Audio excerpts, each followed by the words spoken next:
এই যে ইয়াররিংটা দেখতে পাচ্ছেন, এটা আমি ধনিয়াখালি আশিক জুয়েলার্স থেকে নিয়েছি।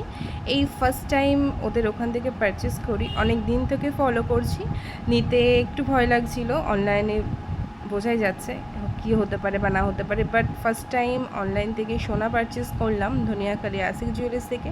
ভীষণ ভালো অভিজ্ঞতা। আর এদের ব্যবহার এতটাই ভালো, আমি যতবার এদেরকে কিছু বলেছি পাঠাতে, ওরা কিন্তু বিরক্ত না হয়ে সব কিছু আমায় পাঠিয়েছেন, তো প্রচণ্ড গাইড করে দিয়েছেন। সো ভীষণই ফাস্ট ডেলিভারি, আর আমার ভীষণ ভীষণ পছন্দ হয়েছে। আর এত সুন্দর লাইট ওয়েটে জিনিসগুলো মানে ভাবাই যায় না, আর ভীষণ মজুরিটাও ভীষণ কম। তোমরা যারা যারা নিতে চাইছো অবশ্যই তোমরা এদের সাথে কন্ট্যাক্ট করো। এদের ফেসবুকে আই থিঙ্ক সবাই জানো, ভীষণ ভাইরাল একজন। সো নেক্সট টাইম আরও পারচেস করবো। থ্যাংক ইউ সো মাচ, ভীষণ পছন্দ হয়েছে।